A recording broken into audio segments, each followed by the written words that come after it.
Now on Sunrise and streaming on crossroadstoday.com, the government has officially shut down. What it means, that's all just ahead.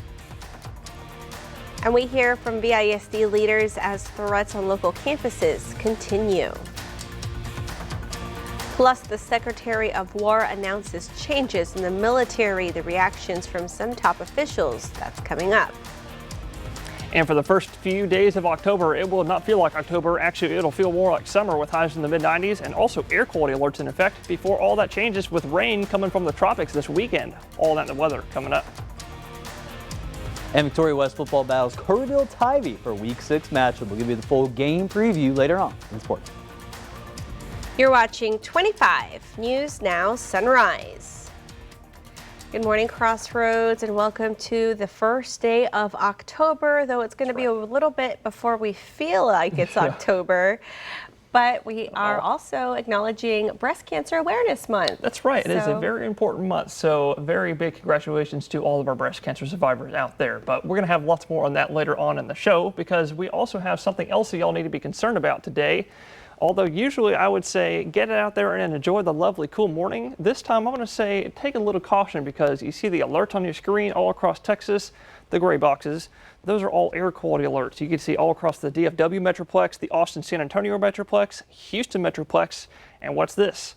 Right here, smack dab in Victoria County, we have an alert day and air quality alert. No alert day in effect, but air quality alert is in effect for our ozone. That will be a little bit of a concern for today. Not a huge concern, but we're going to be talking about that more here in a little bit because you can see this is what the National Weather Service is saying word for word. Ozone Action Day will be in effect for Wednesday. All those areas I just mentioned because we're expecting some very calm to light winds that would normally blow around the ozone and pollution that we create on a day-to-day basis. But today, the air quality meter is going to be a level 3 out of 6 and high pollen is expected today. So just don't be outside today. But if you're sitting near your kiddos out the door this morning, we're looking for a lot of sunshine. Pack up those sunglasses as well. And it'll also be hot. Look at those details next. Breaking overnight, the U.S. government has shut down. When the clock ticked past midnight Tuesday and into this morning, federal agencies stopped receiving money. Some critical services, like those related to public safety, will continue, and people will also still continue to receive Social Security payments. But thousands of federal workers won't get paid until the shutdown ends, even though some will still have to work. Others will be furloughed for the duration. The last shutdown happened under President Trump's first administration in 2018 and lasted 35 days. We'll have more later on Sunrise. Victoria ISD is taking a large number of false threat incidents seriously. The Victoria County Sheriff's Office reported 11 incidents throughout the district this school year. The threats come from various middle, elementary, and high schools. Victoria ISD Superintendent Sheila Collazo says any threat, whether it's an actual threat or prank, will be reported to the school resource officer. The officer will then investigate the threat and take appropriate action if it's deemed criminal. This can apply to children as young as 10. Any threat in any of our campuses is going to be investigated and processed as it should be. If you think about it, the alternative of not investigating would not be good. Collazo urges parents to educate their children on the seriousness of false threats, since it could lead to them being placed in jail. Victoria County Animal Services is out of space and time. An ongoing case has filled the kennels past capacity, and now the shelter is facing heartbreaking decisions, including possible euthanasia. Director Mark Sloat says they need fosters and adopters right now to save lives. Even a short-term foster can make a huge difference. Adopting a dog today can open space. Contact Victoria County Animal Services for more information. DeWitt County has its own issues with stray animals throughout its streets. Residents claiming towns like Nordheim and Yorktown are filled with strays that cause problems. Many left after being neglected or abandoned by their owners. Sheriff Carl Bowen says there are consequences for owners if any abandoned animal causes personal injury or property or damaged property. He advises all residents to take other measures before possibly facing those consequences. It really all comes down to just being a good neighbor, to doing reasonable practices that you would expect, whether you're financially or physically unable to care for them. There are organizations that will allow you to release the custody of that animal to them and allow them the opportunity to at least try to find them a proper home. There are reports of a dog abandoned in a home with puppies from over the weekend in DeWitt County. Sheriff Bowen says the dog was found dead and the puppies have been picked up. He expects charges to be levied for animal neglect, but it's an ongoing investigation, and the department will release more information as it becomes available. Now to the cultural shift at the Pentagon. Defense Secretary Pete Hegseth outlining a series of changes, including what he describes as male-level standards for physical fitness. ABC's Morgan Norwood has more. This morning, new reaction to Defense Secretary Pete Hegseth's unprecedented speech to hundreds of military officials. But if the words I'm speaking today are making your heart sink, then you should do the honorable thing and resign. Hegseth announcing changes in military policy, including grooming and fitness standards. The era of unprofessional appearance is over. No more beardos. It's tiring to look out at combat formations, or really any formation, and see fat troops. Likewise, it's completely unacceptable to see fat generals and admirals in the halls of the Pentagon. As for ground combat roles, which women have been performing for more than a decade, the quote, high male standard will now be the norm. I don't want my son serving alongside troops who are out of shape, or in combat unit with females who can't meet the same combat arms physical standards as men. The secretary also saying the rules of engagement meant to protect civilians have become too politically correct. President Trump taking the stage after Hegseth, warning of threats from within and suggesting U.S. troops be deployed domestically. America is under invasion from within. Trump also proposing U.S. cities themselves could be used as training grounds. We should use some of these dangerous cities as training grounds for our military. California Governor Gavin Newsom responding, saying declaring war on our nation's cities and using our troops as political pawns is what dictators do. Those in the audience showing little reaction, in line with the military's code of apolitical discipline. But some in the room are now speaking out anonymously. One defense official saying the event was more like a press conference than briefing the generals, adding that it could have been an email. Another calling it a total waste of money. Hegseth also ordered a review of the Pentagon's restrictions on hazing, suggesting those restrictions get in the way of achieving high standards. Morgan Norwood, ABC News, New York. Potholes are a nuisance, but they can also damage cars, drain wallets, and frustrate drivers. We're taking a closer look at where they're popping up. We found these at Waterford and Sundance Drive. Show us the pothole or potholes that are hindering your commute. Is it causing issues for your vehicle, or are they just an eyesore? Email us a photo at staff@crossroadstoday.com. And remember, follow us on YouTube, Crossroads Today. Hit the like button and click that notification bell. The time now, it is 6:38 on our Wednesday morning. Here's a look at what's coming up next on 25 News Now Sunrise. New spaces, new opportunities, and a strong message of pride and community spirit. Lawmakers failing to reach a deal by midnight. I'm ABC's Lionel Moise in New York. The latest on the government shutdown and the impact this could have on millions of Americans coming up. And also coming up next after the break in the short-term forecast, you heard me say today it's going to be a little bit of a hot one. So coming up next, I'll tell you just how hot I think it'll be near you.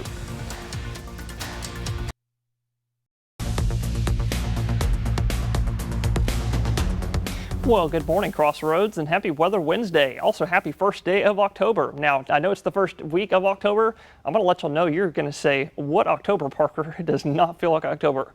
We're going to look at what those temperatures looking like here in just a second, because this morning we're actually starting out not too bad. Sunrise starting to slowly peek over the horizon right now. 65 is the current air temperature, so not too bad of a temperature.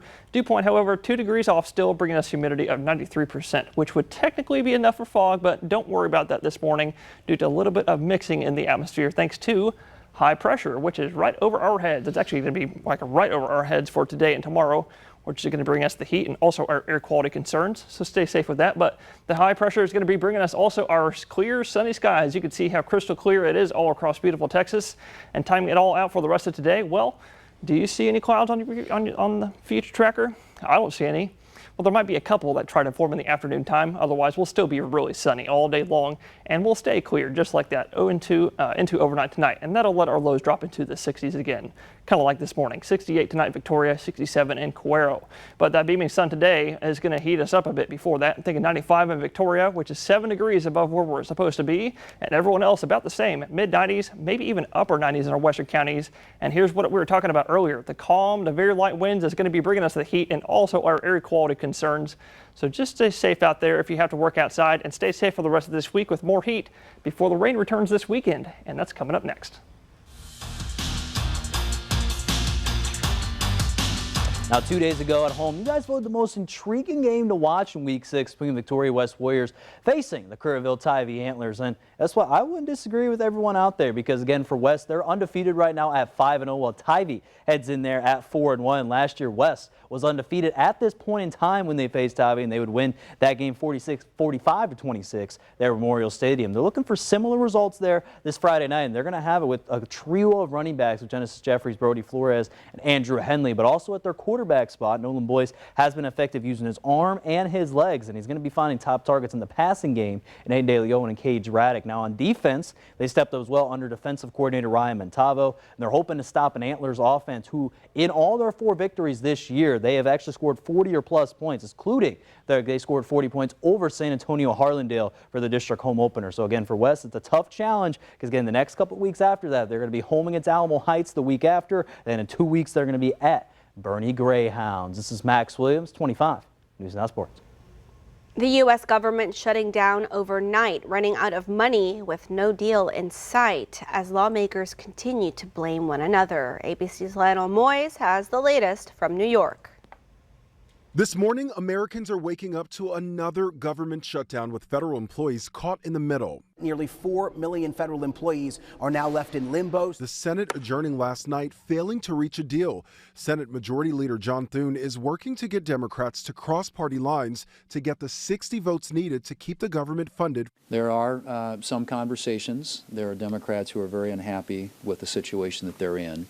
Senate Minority Leader Chuck Schumer and most Democrats standing firm, demanding cuts to Medicaid be restored and demanding Obamacare tax credits be extended to prevent millions of Americans' insurance premiums from going up. Our guarantee is to the American people that we're going to fight as hard as we can for their health care. Plain and simple. During a shutdown, essential federal employees are still required to work, but without pay. The last government shutdown back in 2018 lasted for 35 days. Many essential workers, including TSA officers and air traffic controllers, called out sick, saying without a paycheck, they could not afford childcare.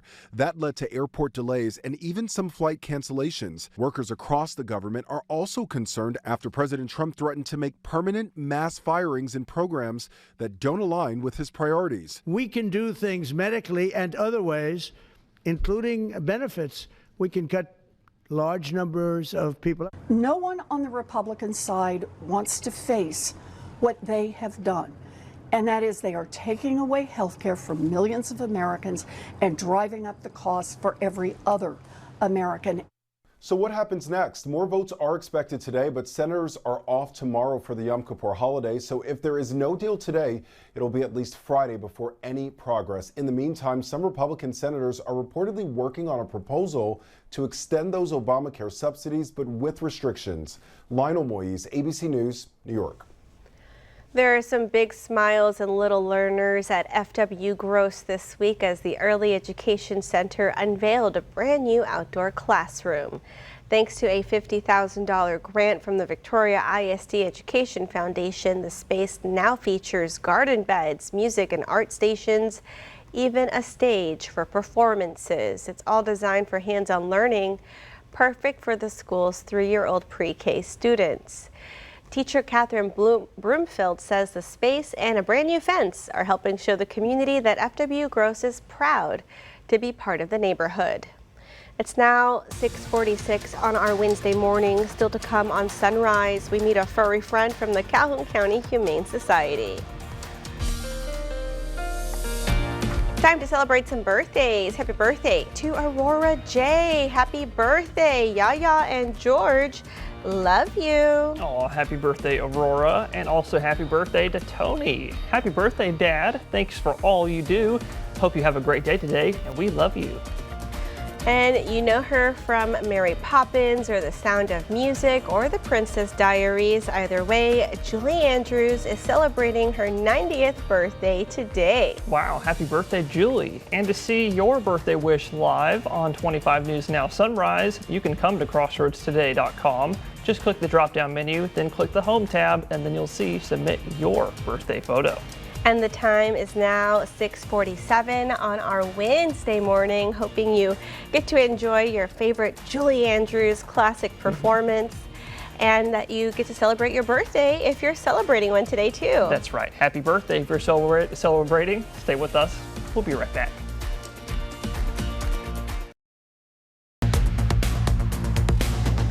Well, good morning, Crossroads. I'm sure a lot of y'all saw the 7-day forecast a few moments ago, and you saw what I was talking about, how the heat is going to be with us for the next few days. Looking at most of us highs in the mid-90s, maybe upper 90s in our western counties. So y'all please stay safe in the heat. You can see how low temperature is not going to be too nice to us for the next several days. Warming back into the low 70s thanks to this Gulf air mass that will be returning over us, and that is going to be bringing us our rain chances back to 20% this weekend and 30% for early next week.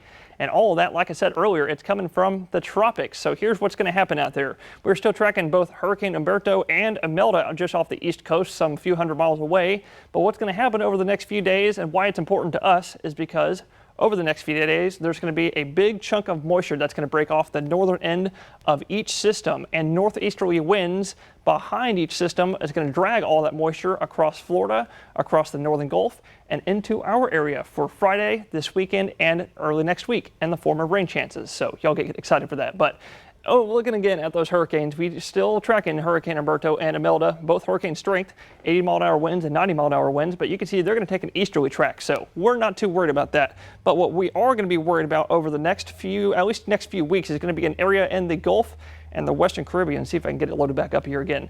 You're going to see it right here. There's going to be a green area, a bubble that pops up right here. We're going to watch this between the 10th and the 20th of October because the Weather Prediction Center has a tropical wave coming off South America. We'll have more on that next week and more later on Sunrise. We're now joined by our friends from Calhoun County Humane Society. We're joined by Russell Kane and by Natalie Wensky. And we're also joined by a furry friend. I'll let Natalie introduce us. Yeah, today we have Squirt. She is one of the dogs that we have at the shelter in Port Lavaca. She's about 2 years old. Hey, Squirt. Come here. She's looking for treats this morning. 2 years old, and she's big. She weighs probably about 50 pounds, and we've got a little bit of a mixed description on her paperwork, possible lab pointer shepherd mix. She's so she'd be beautiful. A good dog for a family with a bunch of kids. Yeah. Yeah, she's a pretty girl. Is she friendly with cats? You know, we don't have a great way to test that. And so, you know, we tell people you can definitely try things out at your home. And if it's really not working out, we can help. But she is friendly with other dogs. So has she been at the shelter her whole life? So she has actually been there since May 2024. She came in when she was a puppy, hence how she got the name Squirt.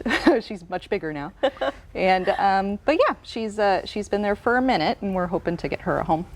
Yes, she's so lovely, so polite, a little timid. She's nervous. I mean, you know, you think about she's been in the shelter a year and a half, so any outdoor time is can be overwhelming. So. And y'all have an adopt-a-thon of a sorts coming up. Tell us about that. Yeah, part of why we wanted to bring Squirt, we have about 22 to 23 dogs in the shelter, and 6 of those dogs have been there over 1 year, some of them a year and a half, and we would really like to get them homes.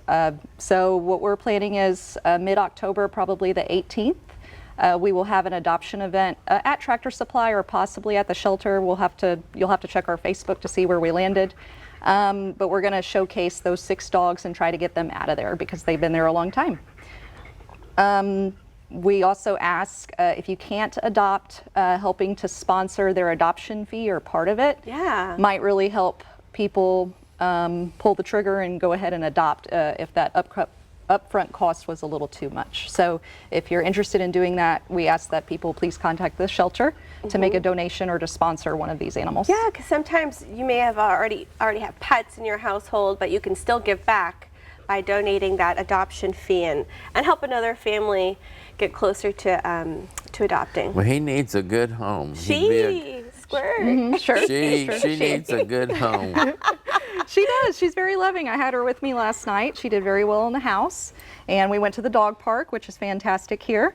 And she's a good girl. She is. There's no reason she should be in the shelter. Well, thank y'all for everything that y'all do for Calhoun County and the Humane Society. Facebook's the best way to see what's up to date. Right now we are working on a website. Hopefully by the end of the year it'll be up, but Facebook right now is where you're going to see most of our dogs. Awesome. Well, thank y'all so much. Thank you, Russell. Thank you. Thank you so much, Natalie. All right, well, coming up, don't go anywhere. News to know before you go.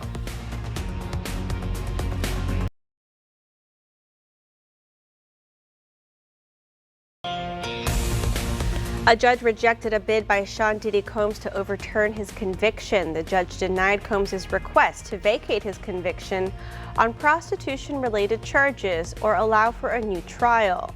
Combs was convicted in July of 2 counts of transportation to engage in prostitution. Federal prosecutors are asking for more than 11 years in prison. He's scheduled to be sentenced on Friday. President Trump announced Tuesday that his administration has reached a deal with Pfizer for it to voluntarily sell its drugs at lower prices to Medicaid patients. As part of the deal, Trump said Pfizer will sell some of its drugs on a new direct-to-consumer website called Trump RX. The president said the website would be operated by the federal government, but offered few details about how the program would work. Today marks 8 years since the Las Vegas mass shooting at the Route 91 Harvest Music Festival. 60 people were killed and over 400 people were injured in that Las Vegas Strip shooting. Local organizers are working on a memorial they hope will be open in time for the 10-year mark. And we want to invite you to experience our digital streaming service, Crossroads Today Plus. You can find it on your connected TV through Amazon Fire TV, Roku, Apple TV, Android TV. Just search for Crossroads Today Plus. And we've got a sunrise that looks like a New Mexico blanket, but we won't need a blanket for a couple more weeks. That's right, Parker. Yeah, I don't think we're going to need a blanket anytime soon, Look y'all. at that blanket. Right there, right now. You know, maybe some of y'all might need a blanket. Some of us are kind of like me. I would think it's a little bit cool out there right now. Starting out the day, 64 degrees. Like I said, that's just a tad cool to me. I'll let y'all decide if you want a blanket or not, but dew point 2 degrees off of 62, still bringing us to the high 93% humidity. Don't worry about fog this morning because we got high pressure over us. And that's going to bring us our sunny, hot, and also air quality concerning day. We'll look at that in a second because everyone this morning looking not too bad, mid-upper 60s. I'm sorry, folks in Port Lavaca, Palacios, and the coast. Y'all are still in the low 70s. That's thanks to y'all being right next to that warm Gulf water. But with that beaming Texas sun today, like I said, looking for a bit of a hot one, 94 for the high today in Port Lavaca, looking at about 90 at noontime. Same thing in Victoria, but a bit warmer, thinking 95 today. And the same in Cuero, also a bit warmer. I'm thinking 96 today. So y'all stay safe in the heat, but also stay safe because we have an air quality alert for Victoria County. That's going to be thanks to our high pressure, bringing us some slightly heightened levels of ozone. So if you have some respiratory kind of deficiencies, I'd just take it easy today because it's going to be hot and, well, a bit steamy out there for the next few days before rain returns this weekend. All right, thank you, Parker, and thank y'all for being with us this morning. Be sure to join Shauna, Dawn, Maclovio, and Max today for 25 News Now at 5, 6, and 10. Have a great Wednesday.